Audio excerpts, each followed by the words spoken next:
So last lecture में thermal expansion start किया और उसमें बताया था कि कोई भी बॉडी अगर हमने हिट किया तो मोस्टली बॉडी एक्सपैंड्स, और अगर हम लेंथ की बात करें तो length becomes L is equal to L naught initial length 1 plus alpha delta theta। Alpha का वैल्यू बहुत छोटा ऑलमोस्ट कांस्टेंट होता है ना। अगर अल्फा कांस्टेंट नहीं है या अल्फा बड़ा है तो उस केस में हम लोग ऐसे लिखेंगे dl is equal to L alpha d theta.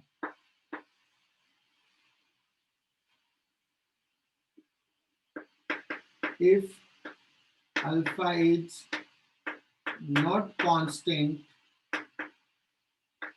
or large, that means very small नहीं है, so we will prefer to write differential equation।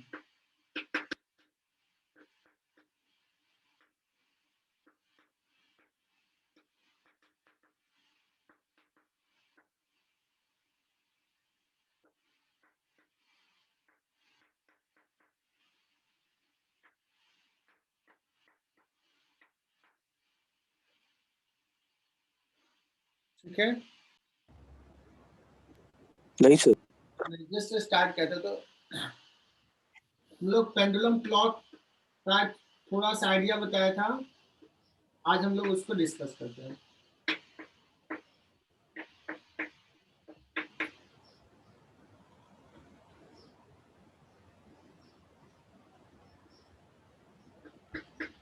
जो एक वायर होता है उससे एक बॉब को हैंग करा देते हैं और ये इसका एक टाइम पीरियड होता है।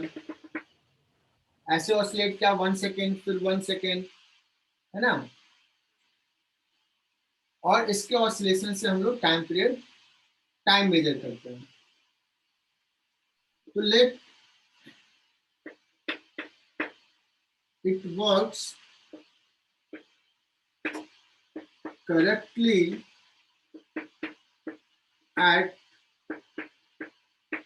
certain temperature। किसी certain temperature पे ये करेक्टली वर्क कर रहा है। Now its temperature is increased। Temperature increase कर देंगे बच्चों। So what will happen to length of this wire?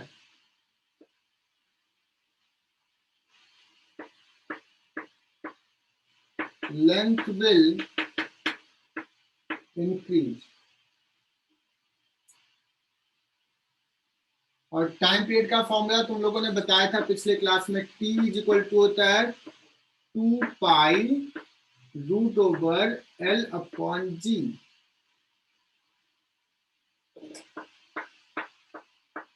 So time period will increase।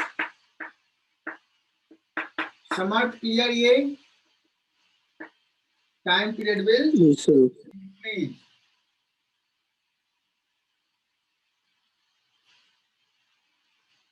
अब बताओ ये क्लॉक स्लो रन करेगा या फास्ट इस केस में? स्लो रन करेगा। बहुत बढ़िया यार, सबको आता है। सो यहाँ के बाद नीचे लिखने यहाँ जगह नहीं है। सो क्लॉक विल रन स्लो। इसको समझा देता हूं बच्चों। पहले सपोज टाइम पीरियड 1 सेकेंड था, है ना, पहले टाइम पीरियड 1 सेकेंड था। अब इसका टाइम पीरियड हो गया 1.1 सेकेंड, मतलब चूंकि इंक्रीज हो गया है। तो जब 1.1 सेकेंड होगा तो उसको ये कितना मेजर करेगा? 1 सेकेंड मेजर करेगा। मतलब जब 61 मिनट होगा, जस्ट एक आइडिया बता रहा हूँ, 61 मिनट हुआ तो वो उसको मेजर करेगा 60 मिनट, है ना। तो अगर सपोज 10 बजे तूने उसको क्लॉक को मैच करा दिया और जब 11 बजा है तो 60 मिनट हुआ तो वो 59 ही मेजर करेगा। जस्ट एग्जांपल के लिए डेटा ले रहा हूं ऐसे, तो 1 मिनट कम मेजर करेगा, so it will run slow, है ना। इसी को कहते हैं द क्लॉक लूज टाइम। मतलब हुआ 1 घंटा, उसको मेजर करा 59 मिनट ही। स्लो चलने का मतलब, उसका मतलब ऐसे भी बोलते हैं। अब इसके रिवर्स में कह सकते हो, if temperature is decrease, length will decrease, length will decrease, that means time period will decrease. This implies, अब बताओ 1 सेकेंड हुआ है और वो उसका टाइम पीरियड सपोज 1 सेकेंड की जगह 0.9 सेकेंड हो गया, तो जब 0.9 सेकेंड हुआ उसको वो 1 सेकेंड मेजर करेगा, मतलब वो 59 मिनट हुआ उसको वो 1 मिनट मेजर करेगा। So it will run fast. और इसी को कहते हैं it will gain time. Is it clear यहां तक?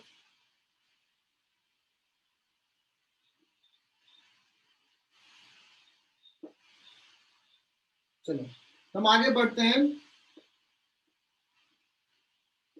बच्चों न्यू टाइम पीरियड क्या होगा अगर हम लोग टेम्परेचर डेल्टा थीटा से चेंज किए, तो टी डैश इक्वल टू हो जाएगा 2 pi root over L 1 plus alpha delta theta upon ji.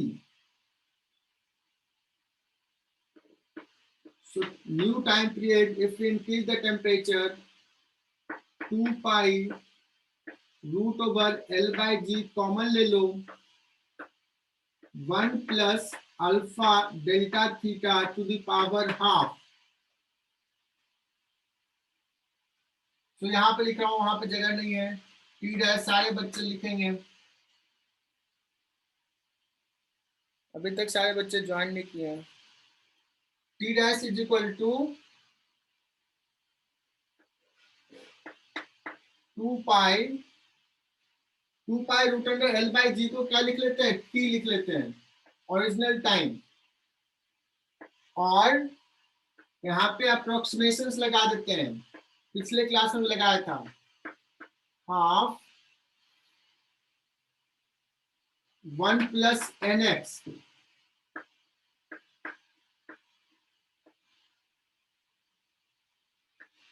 T dash by T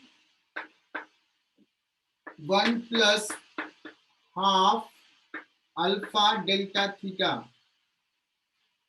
1 को इधर लेके आ जाओ बच्चों, T dash minus T upon T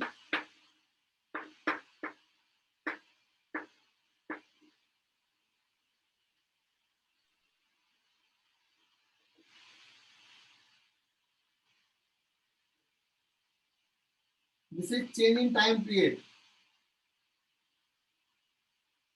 1 time period में इतना चेंज आता है,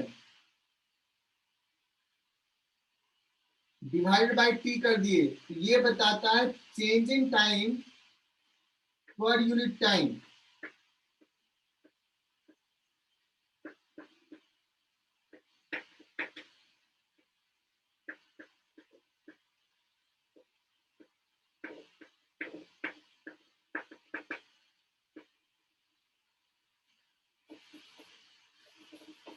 देखो ये इतना इनकरेक्ट मेजर करेगा, इतना गलत मेजर करेगा, कितने टाइम में, टी टाइम में, एक टाइम पीरियड में, तो यूनिट में कितना करेगा, दिस डिवाइडेड बाय दिस। तो ये क्या हो गया,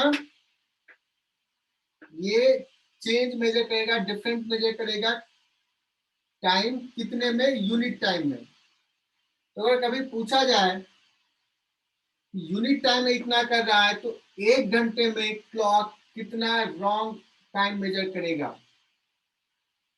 कहने का मतलब कितना फास्ट चलेगा या कितना स्लो चलेगा 1 घंटे में, या कहेंगे कितना टाइम लूज करेगा या कितना टाइम गेन करेगा।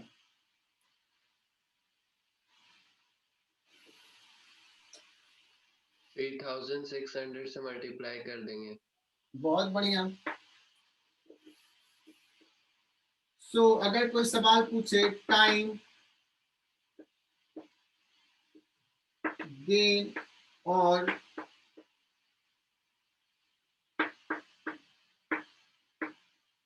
1 our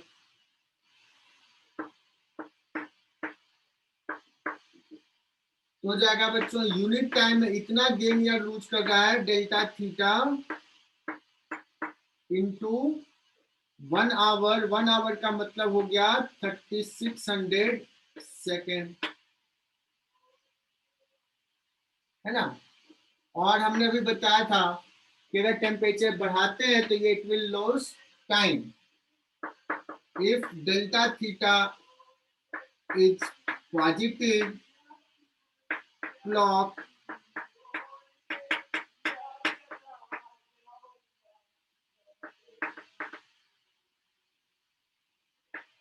that means run slow. If delta theta is negative, clock will gain time and it will run fast. बच्चों मैंने थ्योरी पढ़ा दिया, अब इस पे सवाल लेंगे। थ्योरी में कोई दिक्कत तो पूछ लो।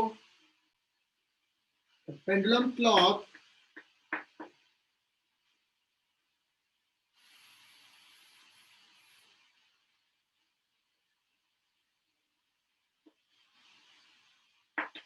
gain time 10 seconds per day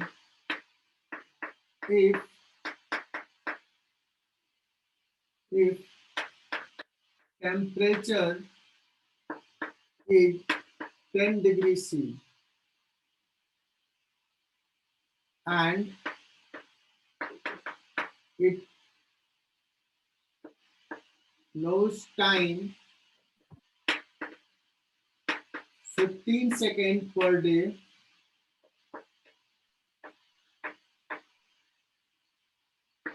if temperature is 35 degrees C. Then find temperature at which the clock will run correctly. Also find alpha of the wire. Wire का मतलब पेंडुलम क्लॉक का वायर। सर्वेश ने answer बता दिया।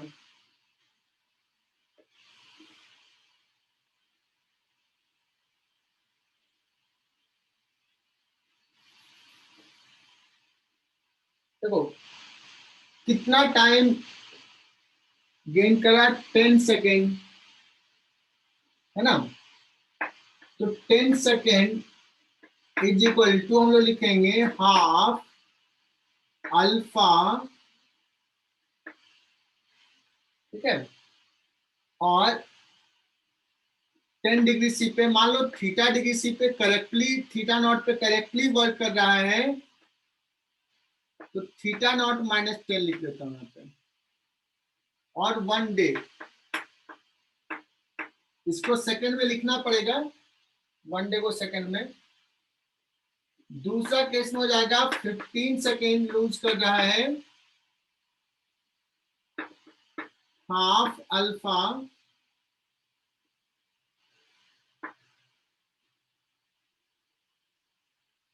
और यहाँ पे 35 degree पे काम कर रहा है तो लूज कर रहा है, थीटा नॉट पे काम करेगा तो करेक्टली वर्क करेगा। यहाँ पे भी 1 डे मल्टीप्लाई डे को सेकंड में लिखना पड़ेगा, बट चूंकि मैं डिवाइड करने वाला हूँ, क्या हो जाएगा 10/15 is equal to theta naught minus 10 upon 35 minus theta naught. अब कोई यहाँ से मुझसे पूछ सकता है सर आप यहाँ थीटा नॉट माइनस 10 लिखे, यहाँ पे 35 माइनस थीटा नॉट उल्टा क्यों लिखे? बिकॉज एक गेन है एक लॉस है, तो उसको हम एडजस्ट कर लिए, इतना समझ लो ना खुद से। So we'll get theta naught शायद 20 आ रहा है सबका, और थीटा नॉट का वैल्यू किसी ब्रेक में पुट कर दोगे अल्फा निकल जाएगा, बिकॉज 1 डे को तुम्हें सेकंड में पुट करना होगा। So you can get alpha. बच्चे एक और सवाल लिया, pendulum clock works correctly at 15 degree C, alpha of the pendulum clock wire is this, how much corrections should be done after 12 hours. Suppose morning के 6 बजे तूने क्लॉक को match कराया करेक्ट टाइम, फिर इवनिंग के 6 बजे तुम्हें क्लॉक को क्या करना पड़ेगा, फास्ट करना पड़ेगा 10 सेकेंड या स्लो करना पड़ेगा, मतलब मैच कराने के लिए, अगर ये वर्क करता है 40 डिग्री C पे।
It will lose time because temperature हमने बढ़ा दिया है, मतलब ये स्लो रन कर रहा है। कितना करेगा, तो half alpha delta theta into 12 hour, 12 into 3600 second. ये बस कैलकुलेशन से half into alpha is 1.6 into 10⁻⁻5 into delta theta is how much 25 into 12 into 3600। अब ये कैलकुलेट कर लो कितना सेकेंड आता है। 8.64 8.64 सेकेंड है ना। 54 into 10 raised to power 9 minus 2.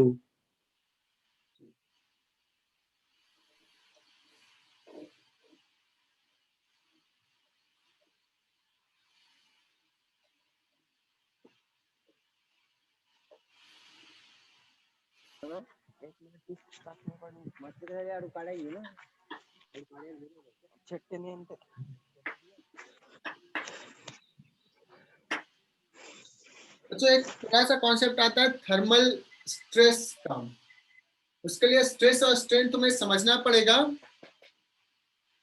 कुछ बच्चे अभी तक नहीं पढ़े होंगे, जो जेआर बैच होगा उनको तो पता होगा स्ट्रेस क्या होता है स्ट्रेन क्या होता है। हालांकि इलास्टिसिटी कुछ दिन में ही हम लोग पढ़ाने वाले हैं, बट थोड़ा सा आइडिया यहाँ पे दे देता हूँ।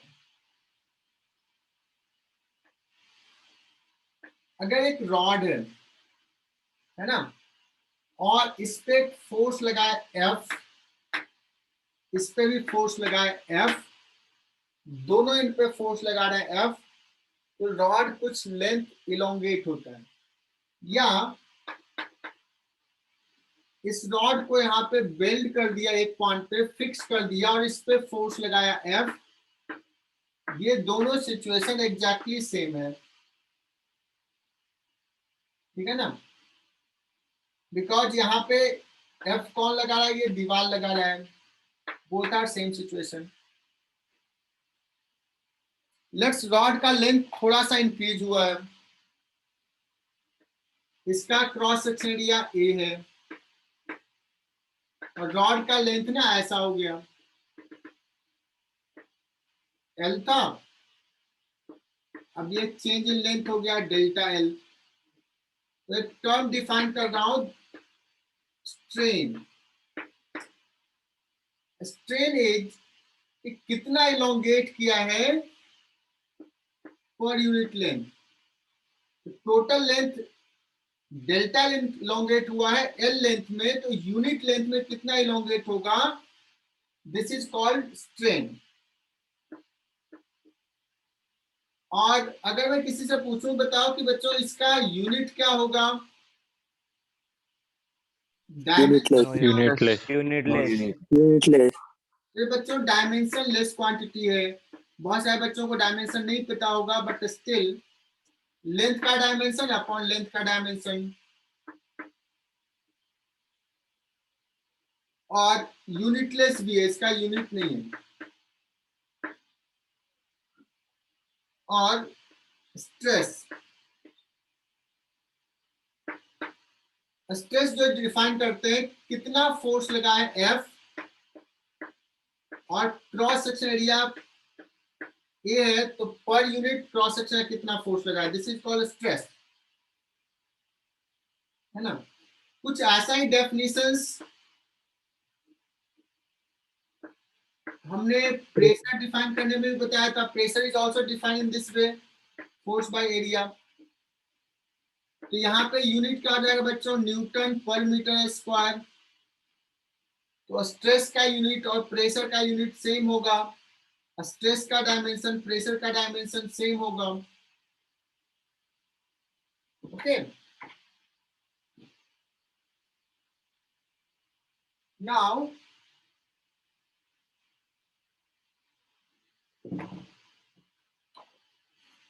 अगर अभी हमने ऐसे इलोंगेट किया है बच्चों, तो इसको बोलते हैं,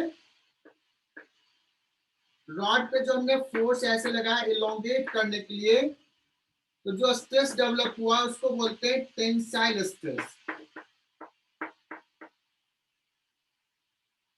रॉड इलोंगेटेड है, ये चाह रहा है बैक टू अपने लेंथ में आने के लिए, है ना।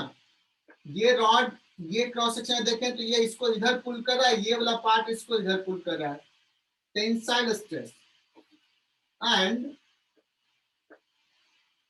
अगर किसी ने क्या किया, इस पे फोर्स ऐसे लगाया, इसको कंप्रेस कर दिया थोड़ा, तो इस केस में बोलेंगे कंप्रेसिव स्ट्रेस।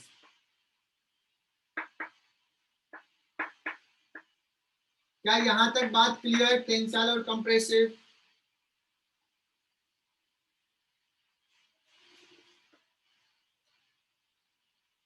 अनन्य प्रणव, अनन्य प्रणव क्लियर क्या? Yes, sir. Yes, sir. Tensile का क्या होगा, ये कब होगा?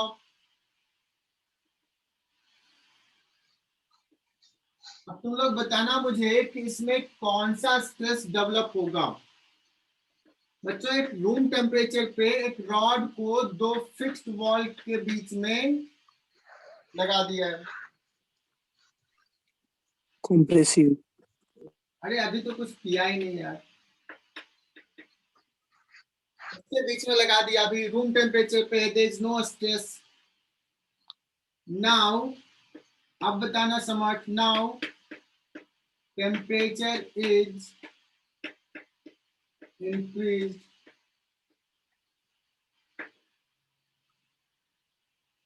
अब ये Compressive. Compressive. चाहेगा एक्सपांड होना, इसका लेंथ बढ़ना चाहेगा, बट ये दीवार फिक्स है, बढ़ने नहीं देगा। तो which type of stress will develop? Compressive.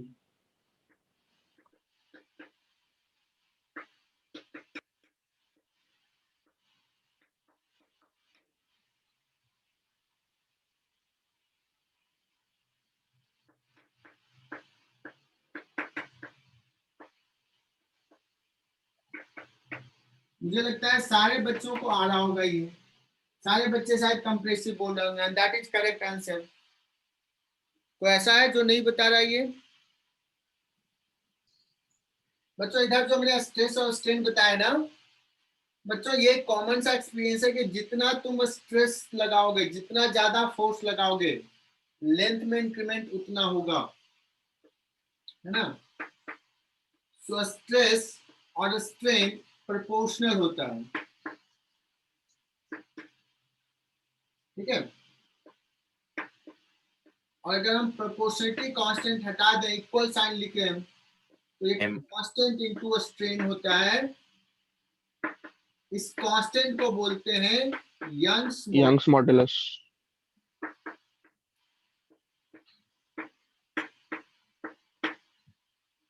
इस कांस्टेंट को बोलते हैं यंग्स मॉडुलस।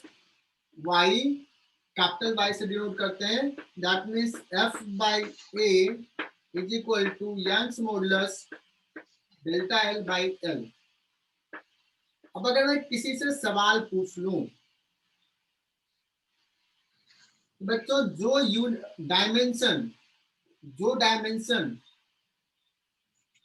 प्रेशर का है, जो डायमेंशन स्ट्रेस का है, क्या वही डायमेंशन यंग्स मॉडुलस का होगा? हाँ Yes, सर। sir. हाँ सर। और Yes, sir. है ना। तो यूनिट डायमेंशन तो तुम ऐसे ही सीख जाओगे, मतलब बिना कुछ बताए हुए भी, ऐसे में पढ़ाऊंगा। बहुत सारे इंस्टीट्यूट में तो पता है नहीं सर। नहीं किया है। क्या चीज से स्टार्ट किए थे अनन्य? तुम ही लोग बच्चे बताते हैं सर यूनिट डायमेंशन 3 महीने चला, बड़ा खुश रहते हैं बच्चे। फोर्स का यूनिट लिख लिया, सर ये लिख लिया।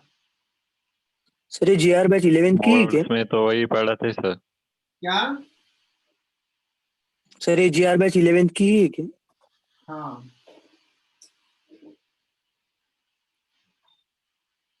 किसी ने कहा कहाँ, तो कहाँ पढ़ाते हैं? सर बोर्ड्स में वही पढ़ा थे मोस्ट। बोर्ड में वही पढ़ाते हैं। चलो बच्चों, ये सब तो ऐसे ही सीखने वाली चीजें। आगे बढ़ते हैं बच्चों, अभी यहाँ पे आते हैं।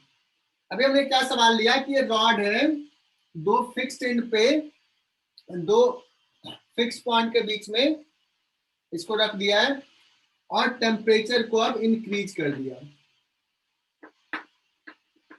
Temperature is increase by delta theta. तुम लोगों ने कहा सर ये कंप्रेसिव स्ट्रेस डेवलप होगा। तुम लोगों ने शायद यही सोचा होगा कि सर क्या होगा कि रॉड, सोचो कि ऐसा होना होता, अगर ये दीवार नहीं होता तो रॉड ऐसा शेप लेता, है ना। उसका नेचुरल लेंथ ये हो जाता हाईयर टेम्परेचर पे, नेचुरल लेंथ, बट ये दीवार है तो इसको नहीं जाने दिया। That means equivalently you will से कि इसको हमने कंप्रेस कर दिया इतना। तो कितना कंप्रेस किया, ये कितना होता, एल अल्फा डेल्टा थीटा, इतना बढ़ता लेंथ। इसका मतलब स्ट्रेन कितना हो जाएगा इसमें, इतना लेंथ कम कर दिया गया, ऐसे सोचेंगे। ओरिजिनल लेंथ ये है और इतना लेंथ कम कर दिया, तो strain will be L alpha delta theta by alpha delta theta upon original length. लेकिन ओरिजिनल लेंथ एल लिखूं या L 1 plus alpha delta theta लिखूं बच्चों? L1 plus alpha delta theta. 1 plus alpha delta. हाँ, but ये रफली हम approximate कर सकते हैं, ये बहुत छोटा होता है, तो 1 के कंपेरिजन में इसको नेग्लेक्ट कर दें फिर एल और एल चला जाएगा तो अल्फा डेल्टा थीटा आ जाएगा अप्रोक्सीमेटली, ठीक है ना, बिकॉज 1 के कंपेरिजन में बहुत ही छोटा है। तो स्ट्रेन ये आ गया। अब पूछता है कि स्ट्रेस कितना होगा, तुम कहोगे सर स्ट्रेस होगा Y Young's modulus into strain alpha delta theta, A is the cross section area. अगर पूछा जाए force by which rod is pushing the wall, then you will say F is equal to हो जाएगा, area इधर चला गया y a alpha delta theta.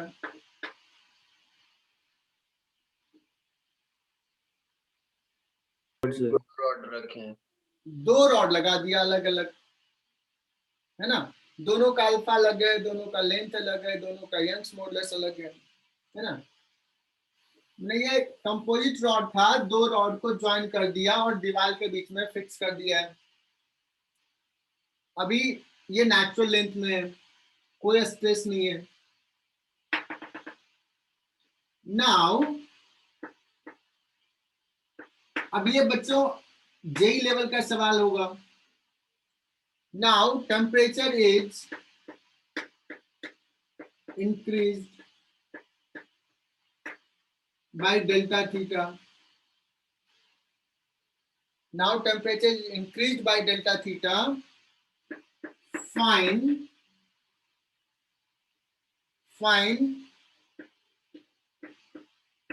Relation between cross section या दोनों का ए है, find relation between y1 L1 alpha 1 y2 L2 alpha 2 so that joint point doesn't shift।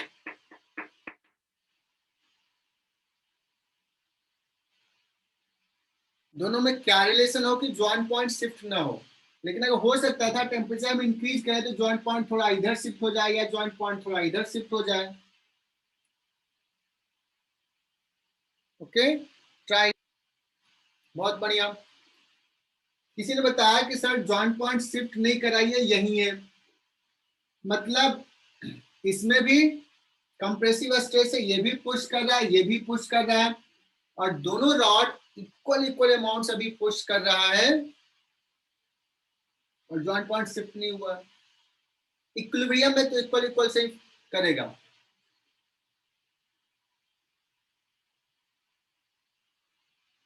सो अगर मैं पूछूं ये जॉइंट पॉइंट शिफ्ट नहीं किया तो इसमें स्ट्रेन कितना होगा, इसमें स्ट्रेन हो जाएगा अल्फा 1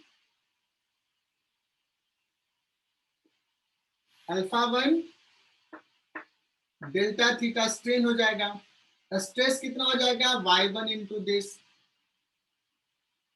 एरिया सेम है तो फोर्स कितना हो जाएगा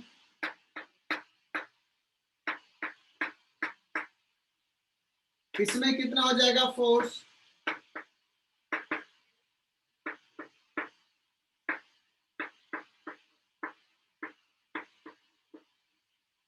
और चूंकि इक्विलिब्रियम में है दोनों इक्वल फोर्स लगाना होगा तो F1 is equal to F2 है। तो क्या हो जाएगा बच्चों, y1 alpha 1 is equal to y2 alpha 2 और L1 L2 का कोई रोल नहीं रहेगा। अगर ये कंडीशन सेटिस्फाइड है तो joint point will not shift.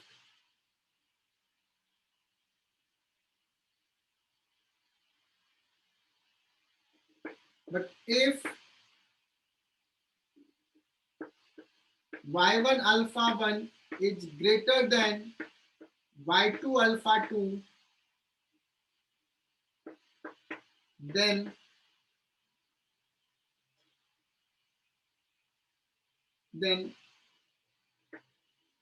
by what amount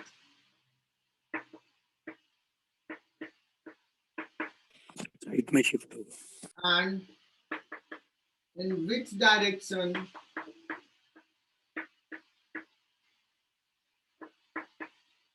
the joint point will move.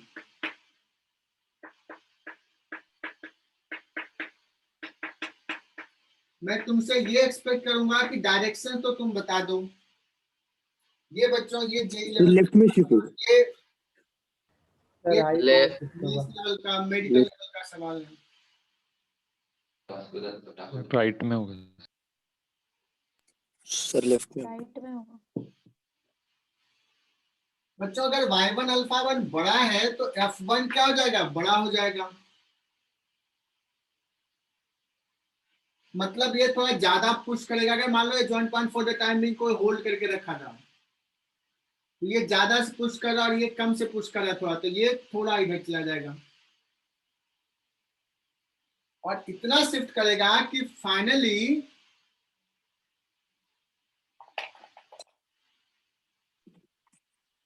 मान लो ये जो शिफ्ट हुआ है, सपोज ये शिफ्ट हुआ है x डिस्टेंस,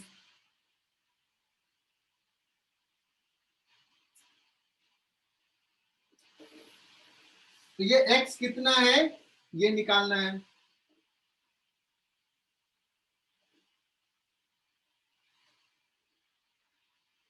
अब सारे बच्चे सुनना, इक्विलिब्रियम में ये x डिस्टेंस आ गया। अब ये जो फोर्स लगाएगा ये जो फोर्स लगाएगा इक्वल होगा, तभी इक्विलिब्रियम है। So what is the strain in rod 1? ये rod 1 है, ये rod 2 है। तुम तो L1 plus X upon L1। अगर ये कुछ नहीं होता, ये कुछ नहीं होता तो रॉड कुछ इतना डिस्टेंस गया होता, इतना आगे रहता। कितना आगे रहता? L1 alpha 1 delta theta.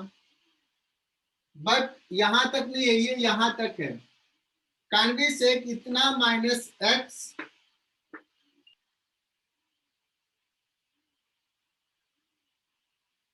इतना minus x upon L1। This is the strain in rod 1। अगर जिसको ये समझ में आ गया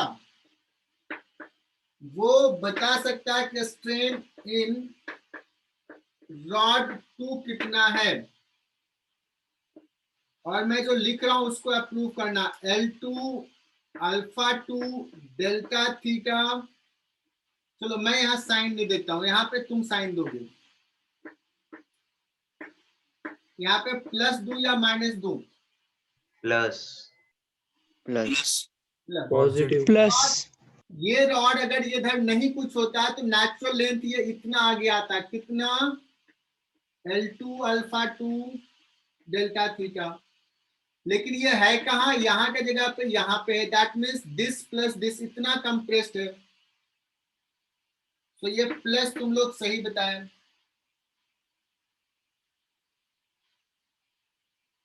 है ना?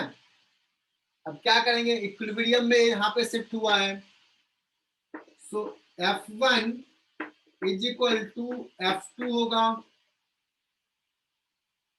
F1 क्या हो जाएगा? Cross section area into y1 into strain L1 alpha 1 delta theta minus x upon L1। This is equal to F2। ये तो सेम ही है, y2 L2 alpha 2 delta theta plus x upon L2। अब इसको solve करके x निकालो बच्चों, हमारा काम यहां तक हो गया। ये सवाल अच्छा सवाल है, मजा आया होगा बच्चों। ये ना बहुत इंपॉर्टेंट चैप्टर नहीं है, मैं बता रहा हूँ, बट चूंकि पढ़ाना है तो टाइम लगता है इसमें। बच्चों एरियल एक्सपेंशन मतलब एरिया से, एरिया को ही कर दिया एरियल एक्सपेंशन, या इसको सुपरफिशियल एक्सपेंशन भी बोलते हैं। That means if we increase the temperature, every dimension increases, area भी इंक्रीज होगा, ठीक है ना। सो यहां भी लिखेंगे delta A that is equal to initial area into some coefficient beta into delta theta या delta T. A for area, और ये beta, beta is called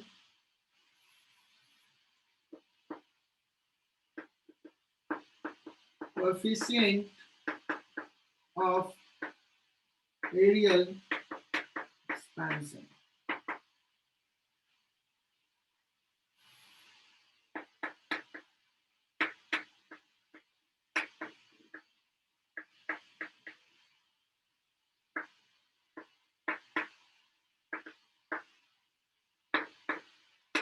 For isotropic material, beta will be equal to 2 alpha. We will prove this.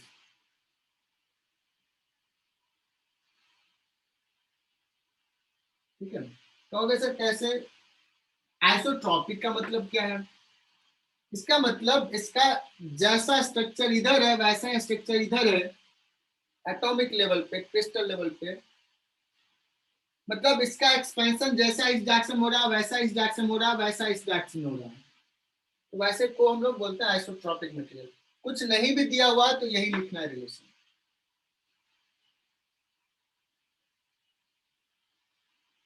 Otherwise there are some material जिसमें इस directions में length का elongation अलग तरीके से होगा, इस डायरेक्शंस का अल्फा अलग होगा, इस डायरेक्शंस का अल्फा अलग हो सकता है।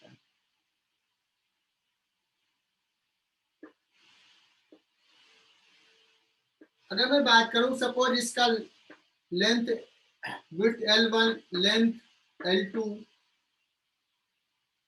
और मुझे प्रूफ करना है beta is equal to alpha, तो मैं कहूंगा कि अभी जो एरिया है इनिशियली ए नॉट वो हो गया L1 into L2।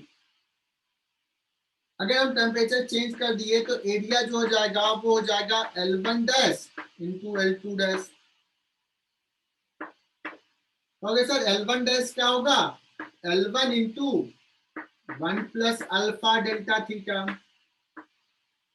L2 dash क्या हो जाएगा? L2 into 1 plus alpha delta theta. तो न्यू एरिया क्या आ जाएगा? L1 L2, ये कुछ और नहीं ए नॉट है, 1 प्लस अल्फा डेल्टा थीटा का होल स्क्वायर हो गया। So A is equal to A naught, और इसको अप्रोक्सीमेशन कर सकते हैं बिकॉज ये बहुत छोटा होता है, 1 प्लस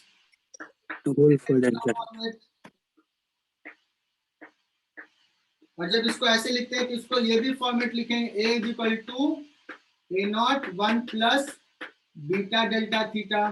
तो यहां से देखो बीटा इज इक्वल टू कितना आ गया? 2 अल्फा, प्रूफ हो गया।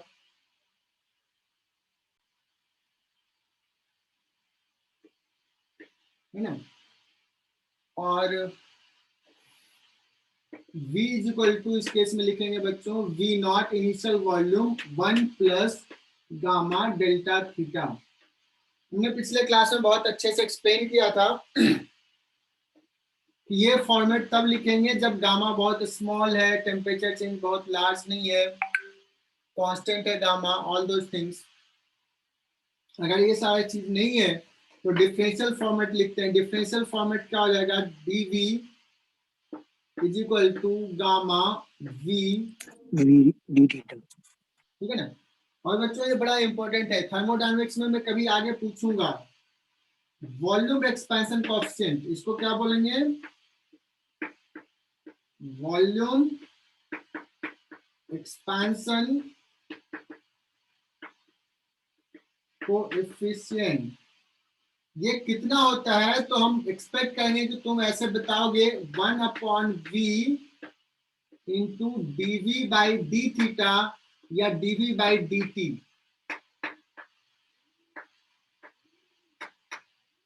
टेम्परेचर केल्विन में लिखो या उसमें लिखो, है ना, डिग्री में।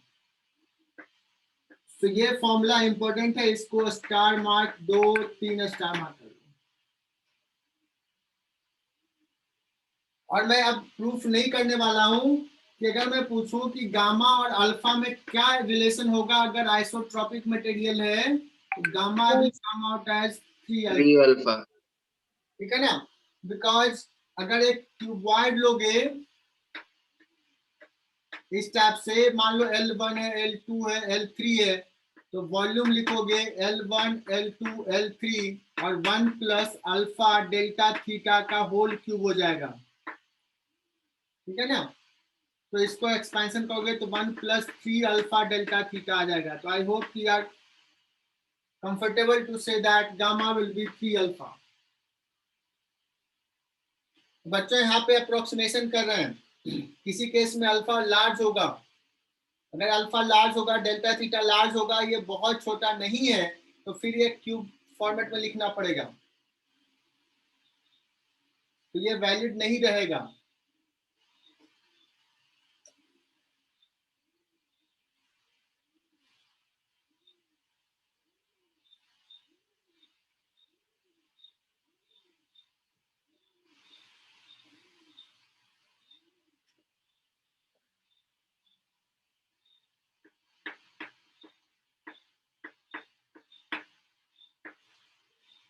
अब कहोगे सर अगर कोई बॉडी का टेम्परेचर बढ़ा देंगे, उसका वॉल्यूम इंक्रीज हो रहा है, so what will happen to density? It will decrease. Density decrease होगा, बिकॉज एक पर्टिकुलर हम सैंपल लिए जिसका मास m है, इसका भी वॉल्यूम v है, डेंसिटी अभी रो है ना। अब इसी का क्या हुआ, टेम्परेचर बढ़ा दिए, इसका मास क्या चेंज हो जाएगा? कहोगे नहीं सर, मास तो वही रहेगा, नहीं, है ना। और वॉल्यूम कुछ बढ़ गया, v डैश हो गया, डेंसिटी कुछ रो डैश हो गया, ओके, डेंसिटी चेंज हो जाएगा। And you can say that कि अगर वॉल्यूम बढ़ेगा तो डेंसिटी कम हो जाएगा।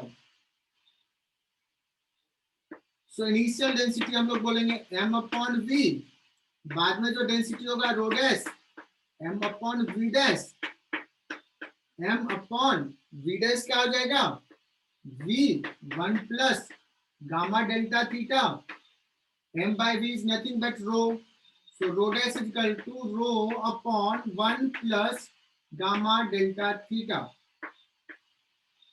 सर वीडियो थोड़ा ब्लर हो गया है। लिख लो इसको। क्या हुआ, नहीं दिख रहा है क्या? अभी सही हो गया। आवाज नहीं आ रही, कोई तो बोलना चाह रहा, आवाज नहीं क्लियरली पहुंच रही मेरे पास। rho dash is equal to rho upon 1 plus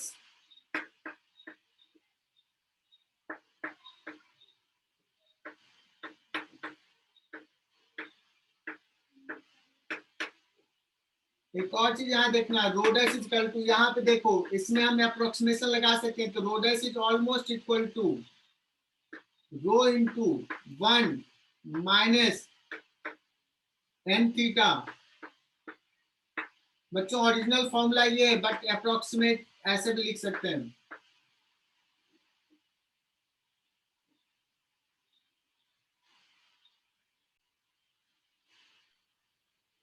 चलो थोड़ा सा फास्ट चल रहे हैं बच्चों। अब हम लोग डिस्कस कर रहे हैं effect on buoyancy force, effect on buoyancy force. क्योंकि बुआंसी फोर्स सब लोग पढ़ लियो, एमबी बैच सॉरी जेबी बैच में हो चुका है, जे बैच में हमने पढ़ा दिया है, और जीआर बैच पहले से थोड़ा थोड़ा तो जानते ही होंगे।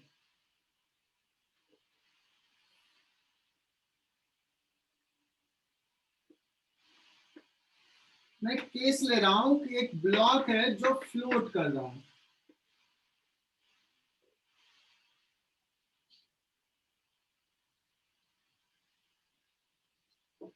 और gamma of the block is negligible, suppose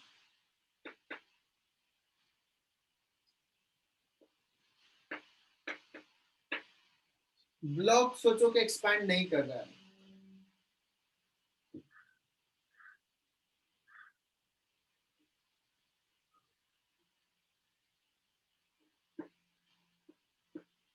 Now, temperature of liquid या fluid is increased.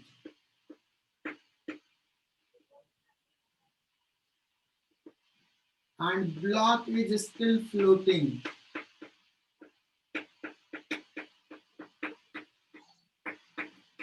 Block is still floating. Initial buoyancy force suppose B था, बाद में buoyancy force B dash हो गया, तो बताओ B dash क्या होगा? B से ग्रेटर होगा, Greater than B. इक्वल होगा कि लेसर होगा? Greater than B. Greater than B होगा. ऐसा क्यों? सर गामा नेग्लिजिबल है तो इक्वल होगा. Less than B. सर पर पानी की डेंसिटी चेंज होगी ना टेम्परेचर के साथ. पानी का डेंसिटी चेंज होगा, डेंसिटी कम हो जाएगा. buoyancy will increase. तो कम बॉयंसी बढ़ेगा. तो buoyancy क्यों बढ़ेगा? मुझे नहीं समझ में आता, तुम लोग कैसे सोचते हो यार? नया buoyancy कम होगा अगर डेंसिटी कम होगी तो. हाँ, कोई तो बताया कि buoyancy कम होगा, डेंसिटी कम तो होगा. लेकिन उसका भी तो वॉल्यूम बढ़ेगा ना. हाँ बोलो समर. ये जो ब्लॉक है उसका भी वॉल्यूम बढ़ेगा ना. ब्लॉक का वॉल्यूम तो कह दिया ना नेग्लिजिबल है, ब्लॉक का वॉल्यूम चेंज नहीं हो रहा. हाँ तो सर कम हो जाएगा buoyancy. buoyancy force. और कोई? Rohit Pawar, Atharva, Yes, sir. क्या होगा?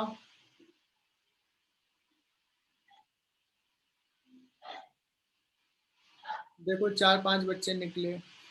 अनुराग, अनुराग घोटके, कुछ आइडिया बताओ क्या होगा? मानसी यादव,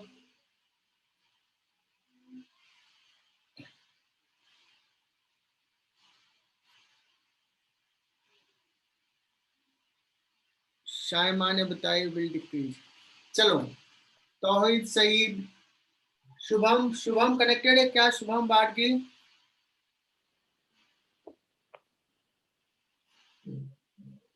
सर नहीं, चलो ये वेलोसिटी कहाँ से आ गया? रोहित पवार, वेलोसिटी तो हम बात ही नहीं कर रहे हैं, buoyancy फोर्स की बात कर रहे हैं. देखो रोहित नींद में है अभी. सर हाँ.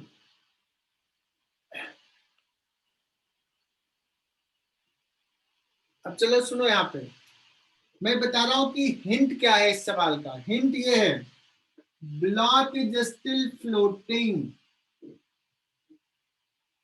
अगर ब्लॉक फ्लोट करता है तो buoyancy force is equal to block के वेट को बैलेंस करता है. अब बताओ क्या होगा buoyancy? इक्वल. हालांकि मैं बढ़ेगा. यहाँ पे ये नहीं भी देता, नेग्लिजिबल नहीं, ब्लॉक भी एक्सपैंड कर रहा है. ब्लॉक भी, उसका भी कुछ गामा है, लिक्विड का भी कुछ गामा है. अगर हमने ये कंडीशन दिया, टेम्परेचर बढ़ा दिए, ब्लॉक अभी भी फ्लोट कर रहा है, तो answers will be equal. Clear? आज एक सवाल सीखा है ना. अब बात करोगे,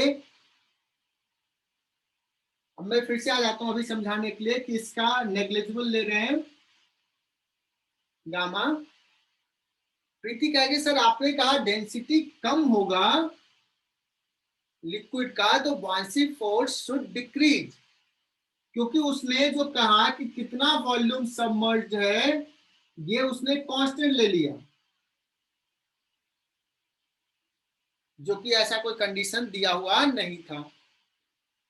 तो क्या होगा बच्चों कि अगर हम टेम्परेचर इसका डिक्रीज होगा तो इसको mg को बैलेंस करने के लिए it will go down. buoyancy force maintain रखने के लिए वॉल्यूम सबमर्ज विल इंक्रीज. तो अगर हम टेम्परेचर इंक्रीज कर रहे हैं तो क्या कहेंगे? Fraction of volume submerged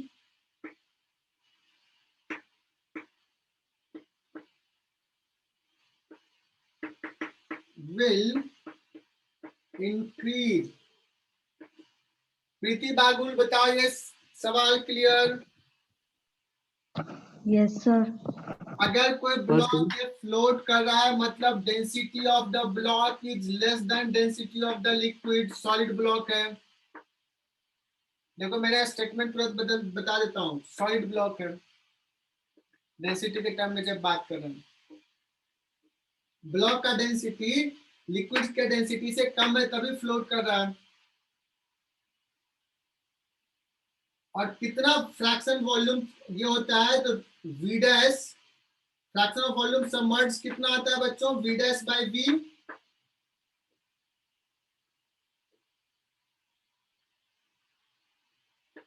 row B upon rho ऐसा आता है ना। रो बी को हमने कहा कांस्टेंट, रो लिक्विड कम हो रहा है तो ये छोटा होगा तो ये क्वांटिटी बड़ा होगा, मतलब ये बड़ा होगा मतलब v डैश बड़ा होगा, मतलब fraction of volume submerge increase होगा। ये क्लियर? अब सोचो कि जैसे जैसे टेम्परेचर बढ़ा रहे हैं ये घट रहा है और ये घटते घटते घटते एक समय रो बी के बराबर हो जाएगा। As temperature increase rho liquid जो है वो डिक्रीज कर रहा है और एक ऐसा टेम्परेचर आएगा जहां पे rho B is equal to rho liquid हो जाएगा। उस समय क्या हो जाएगा, fraction of volume submerge 1, that means block will be completely submerge. और अगर और इंक्रीज करेंगे then block will sink in the liquid. क्या कहेगा कि find the minimum increase in temperature of the liquid so that block start sinking. तो उस case में क्या कहेंगे, rho dash of the liquid मतलब change density that is equal to rho dash of the B. जिस moment पे ये दोनों इक्वल हो जाएगा उस मोमेंट पे सिंकिंग स्टार्ट हो जाएगा।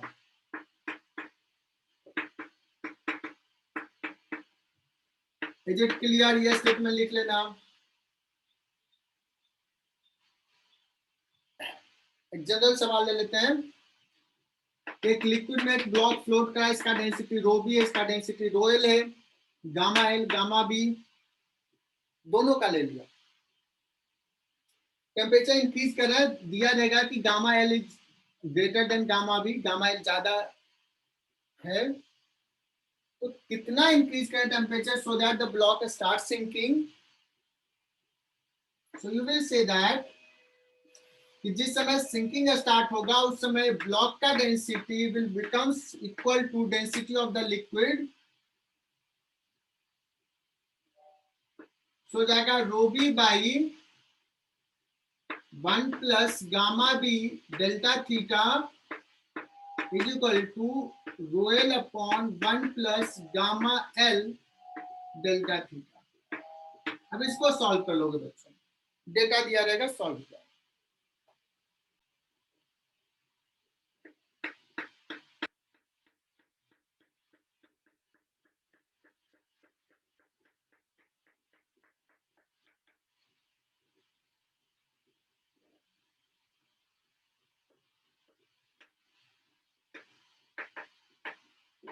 बच्चों यूट्यूब है और सेम लिक्विड है।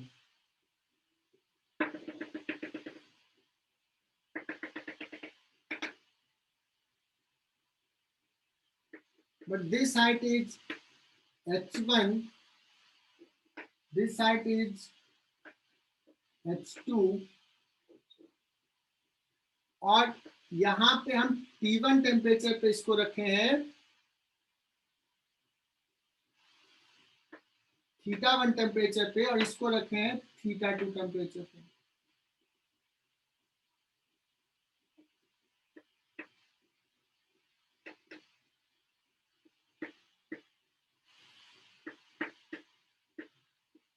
Density of this liquid at 0 degrees C is equal to rho naught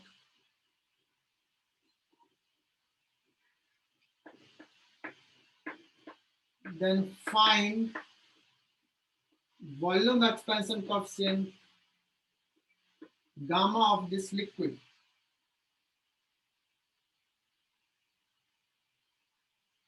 है ना? और यहाँ पे एक चीज बताओ कि इसमें कौन सा टेम्परेचर ज्यादा है θ1 θ2 में? Can you guess? Theta 2 theta θ2 ज्यादा है। तो इसमें क्या होगा बच्चों, ये इक्विलिब्रियम में है, यहाँ का प्रेशर इक्वल है, P1 equal to P2, P1 equal to हो जाएगा P0 प्लस रो GH, P0 चला जाएगा, तो ρ1 G H1 is equal to ρ2 G H2।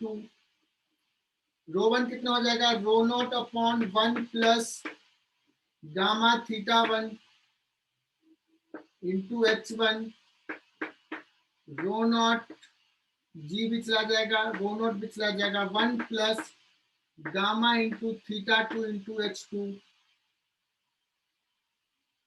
है ना? सो ρ0 भी जाएगा, H1 1 plus gamma θ2 is equal to H2 1 plus gamma θ1, H1 minus H2, sorry H2 minus H1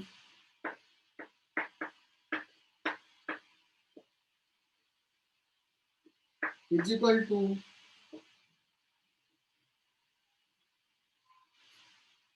इसको इधर ले आओ, गामा θ2 माइनस θ1, नहीं क्या लिखूंगा, गामा θ2 θ1 माइनस θ1 H2, ठीक है? So gamma becomes H2 minus H1 upon θ2 H1 minus θ1 H2। Clear?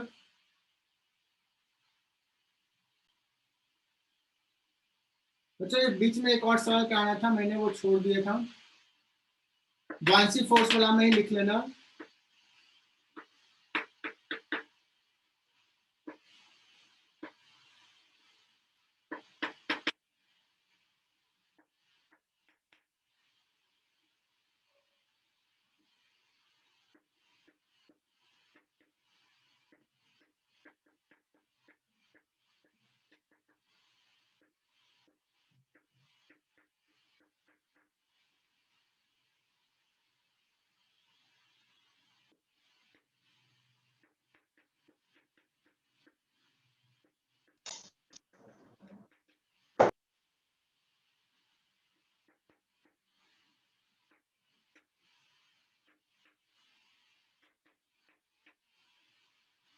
देखो तुम लोग एकदम सही सही जवाब देना यार, नहीं तो मैं दुखी हो जाऊंगा।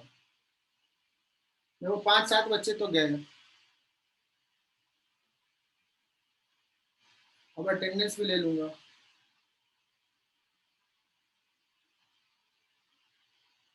अच्छा 9 बज गया क्यों? फिर 5 मिनट 6 मिनट हो गया, इसलिए सब लोग निकल गए, 5 बच्चे निकले।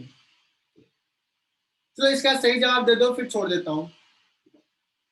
बच्चों एक ब्लॉक है, आयरन का ब्लॉक है या कोई ब्लॉक है जिसका गामा नेग्लेक्ट करने के लिए कहा है, लिक्विड में सबमर्ज्ड है।